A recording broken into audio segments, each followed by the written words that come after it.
The siege of Acre took place in 1291 and resulted in the loss of the Crusader-controlled city of Acre to the Muslims. It is considered one of the most important battles of the period. Although the crusading movement continued for several more centuries, the capture of the city marked the end of further crusades to the Levant. When Acre fell, the Crusaders lost their last major stronghold of the Crusader Kingdom of Jerusalem. They still maintained a fortress at the northern city of Tartus, engaged in some coastal raids, and attempted an incursion from the tiny island of Ruad, but when they lost that as well in 1302-3 in the siege of Ruad, the Crusaders no longer controlled any of the Holy Land. Background: the main turning point in the Crusades was in 1187 when, after the pivotal Battle of Hattin, the Christians lost Jerusalem to the forces of Saladin. In the same year, Saladin was able to conquer a great part of the Kingdom of Jerusalem including Acre and Jerusalem. This led to the Third Crusade, during which Acre was besieged and eventually fell in the hands of the Christians in 1191. It became the base of operations and capital of the Kingdom of Jerusalem for most of the next 100 years. The religious orders had their headquarters in or near Acre, from which they made crucial decisions in military and diplomatic efforts. For example, when the Mongol forces came in from the east in the mid-13th century, the Christians saw them as potential allies, but also maintained a position of cautious neutrality with the Muslim forces of the Mamluks. In 1260, the barons of Acre allowed the Mamluks to pass through their territory unhindered, which enabled the Mamluks to achieve a decisive victory against the Mongols at the pivotal Battle of Ain Jalut in Galilee. However, most relations with the Mamluks were not as cordial. With the rise of the Mamluk Sultanate in Egypt in 1250, an even more dangerous and formidable enemy than the Ayyubids with heavy cavalry to match Crusader knights, the destruction of the remaining Crusader territories gathered pace. They also proved to be much more hostile. After the Battle of Ain Jalut, Mamluk forces began attacking Crusader holdings as early as 1261 under Sultan Baybars. In 1265, Caesarea, Haifa, and Arsuf all fell to the Sultan. The following year saw the loss of all the important Latin holdings in Galilee. In 1268 Antioch was taken. To help redress these losses, a number of minor crusading expeditions left Europe for the East. The abortive crusade of Louis IX of France to Tunis in 1270 was one such attempt. The minor Ninth Crusade of Prince Edward of England in 1271–1272 was another. Neither of these expeditions was capable of giving any sound assistance to the beleaguered Latin states. The forces involved were too small, the duration of each of the crusades too short, the interests of the participants too diverse to allow any solid accomplishment. Pope Gregory X labored valiantly to excite some general enthusiasm for another great crusade, but he labored in vain, though each of these factors may have been in part to blame. A more basic reason for the failure seems to have been the debasement of the ideal of the crusade itself. The use by Gregory X's predecessors of the label and privileges of the crusade to recruit armies which could fight the papacy's European enemies had done much to throw the whole movement into disrepute.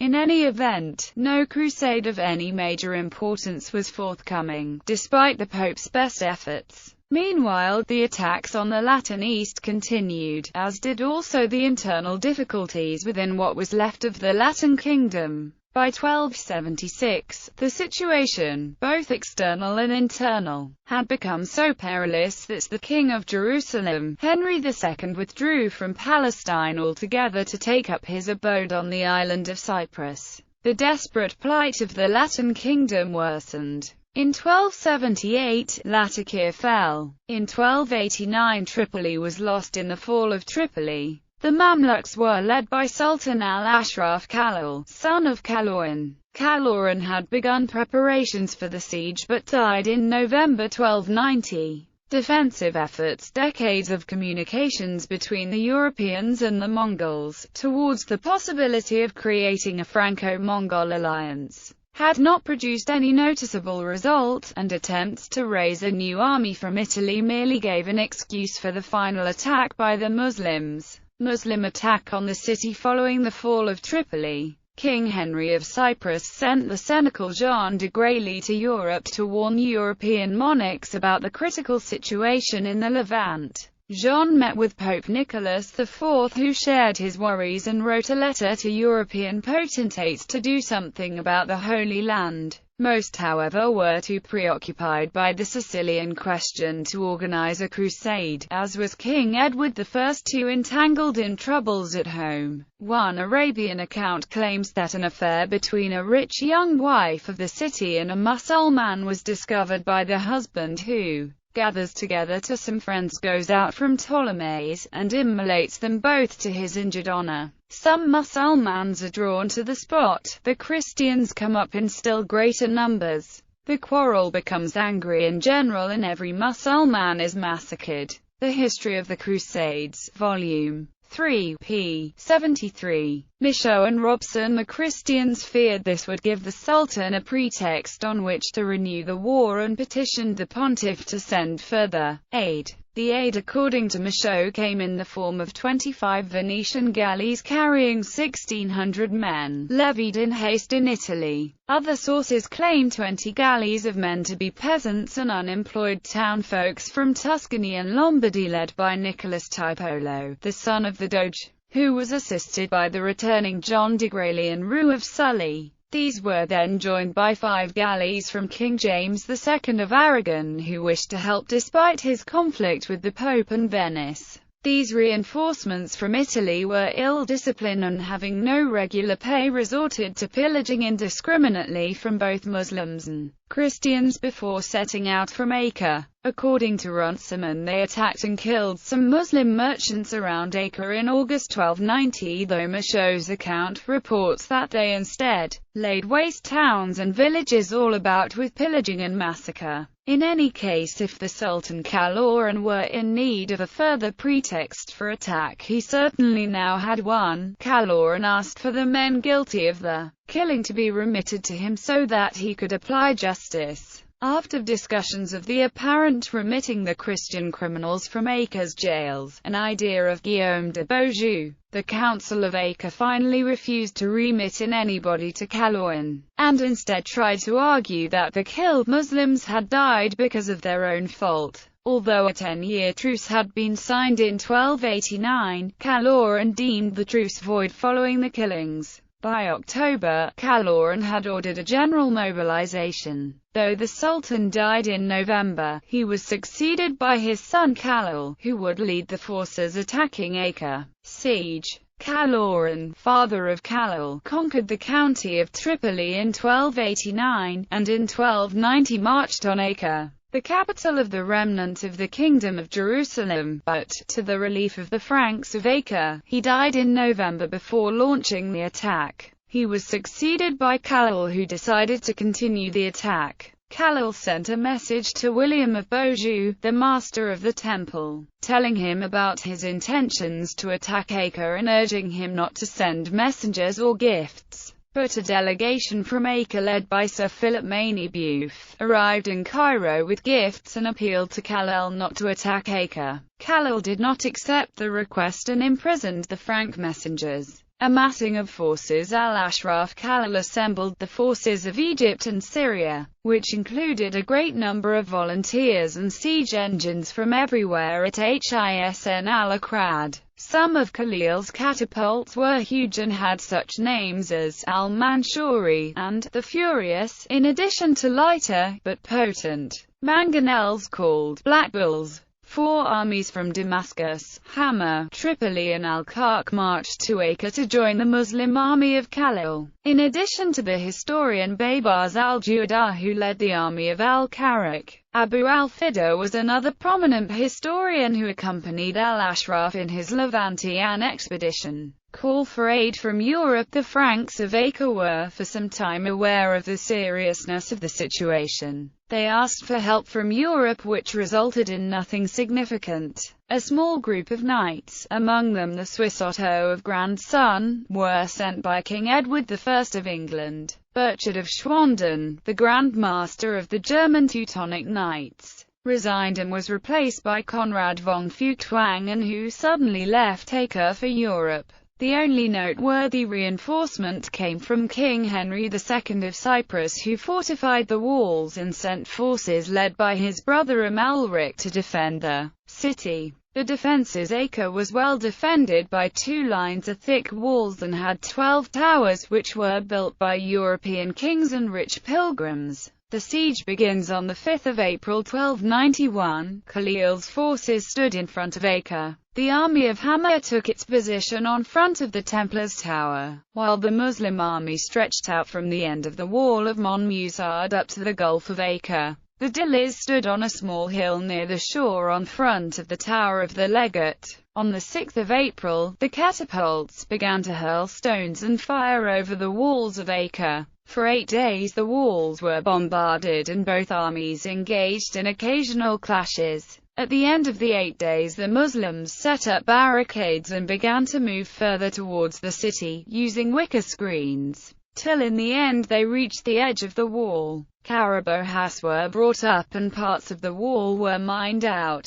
Despite the continual arrival of reinforcements from Cyprus to Acre by sea, the Franks became convinced of their lack of strength against Khalil's army. On 15 April, under moonlight, the Templars, led by Jean Gralien Otto of Grandson, launched a sudden attack against the camp of the contingent of Hammer, but their horses got their legs tangled in the ropes of the Muslims' tents and were caught, and many were killed. Another attack, after a few days and this time under cover of darkness, by the Hospitallers also ended badly. On 5 May, some hope was revived when Henry II of Cyprus arrived with forces transported by 40 ships. But soon Henry, too, became convinced of his helplessness. Partly the Franks sent messengers to al-Ashraf Khalil, who saluted him on their knees. Khalil asked them whether they brought him the keys of the city, but they replied that the city could not be surrendered so easily and that they only came to plead for mercy for the poor inhabitants, and that the Franks were willing to discuss any injustice done by them earlier to the Muslims and to restore the truce signed by them and the Muslims. Khalil promised the messengers to spare the life of everyone if the Franks hand him Acre peacefully, but the messengers refused his offer. While the messengers were still there, a huge catapult stone launched from the city struck the ground near the Sultan's tent. Khalil, believing that the Crusaders were negotiating in bad faith, reacted furiously and wanted to kill the 2 messengers. But Emir Sundra al-Shuja pleaded for them and they were sent back to the city. The towers began to fall from the 8th of May. Acre's towers began to cave in one after one. On the 18th of May, early in the morning at sunrise, the Sultan gave his order to launch an all-out attack on all points, accompanied by sound of trumpets and drums carried on 300 camels. Nightfall gave some relief to the defenders, causing the Saracens to retreat and allowing the King of Cyprus, Henry, the chance to escape with his knights and 3,000 soldiers. By morning the attack had resumed. Noticing the lack of Cypriot defence at the tower and gate of St. Anthony, Khalil ordered his charges to fill up a ditch to allow the cavalry access. The charges, sectaries to the Mamelukes and known for self-immolation in the name of Islam, followed the order with their living bodies forming a bridge over which the cavalry advanced and gained the foot of the walls.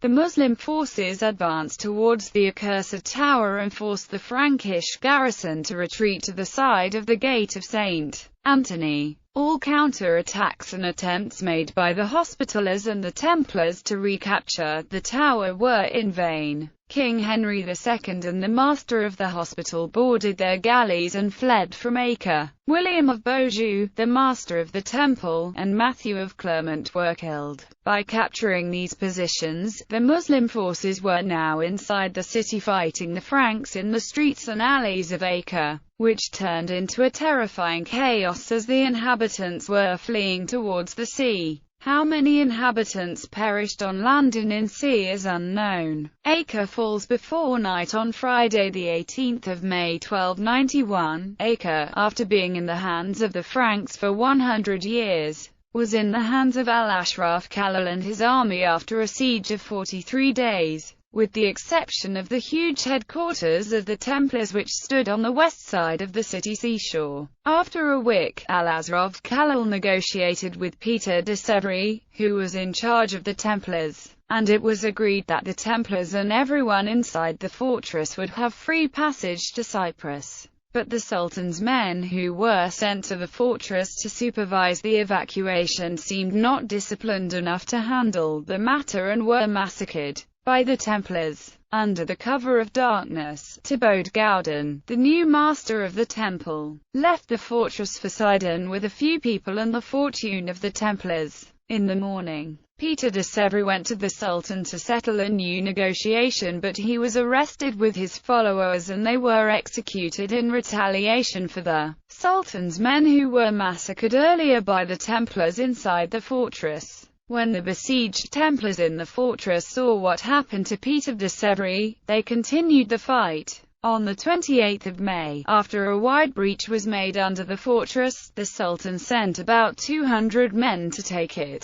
The Frankish fortress collapsed, killing nearly everyone inside. All the Templars were killed, and about half of the Sultan's men were killed. The news of the conquest of Acre reached Damascus and Cairo. Al-Ashraf Khalil entered the decorated city of Damascus with Franks chained at the feet and the captured Crusader standards which were carried upside down as a sign of their defeat. After celebrating his victory in Damascus, Khalil left for Cairo, which was also decorated and celebrating. Arriving at Cairo, he ordered the release of Philip Maniebuff and the men who accompanied him to Cairo earlier. Aftermath: the fall of Acre signaled the end of the Jerusalem Crusades. No effective crusade was raised to recapture the Holy Land afterwards, though talk of further crusades was common enough. By 1291, other ideals had captured the interest and enthusiasm of the monarchs and nobility of Europe, and even strenuous papal efforts to raise expeditions to retake the Holy Land met with little response. The Latin Kingdom continued to exist, theoretically, on the island of Cyprus. There the Latin kings schemed and planned to recapture the mainland, but in vain. Money, men, and the will to do the task were all lacking. One last effort was made by King Peter I in 1365, when he successfully landed in Egypt and sacked Alexandria. Once the city was pillaged, however, the Crusaders returned as speedily as possible to Cyprus to divide their loot. As a crusade, the episode was futile, leading instead to a destructive counter-raid by the Mamelukes. Cyprus was later forced into Mameluke vassalship with a hefty yearly tribute. The 14th century saw some other crusades organized, but these enterprises differed in many ways from the 11th and 12th century expeditions, which are properly called crusades. The Crusades of the 14th century aimed not at the recapture of Jerusalem and the Christian shrines of the Holy Land, but rather at checking the advance of the Ottoman Turks into Europe. While many of the Crusaders in these 14th century undertakings looked upon the defeat of the Ottomans as a preliminary to the ultimate recapture of the Holy Land, none of the later Crusades attempted any direct attack upon Palestine or Syria. In fiction, the Siege of Acre is covered in the Robin Young historical novel Crusade, published in 2007.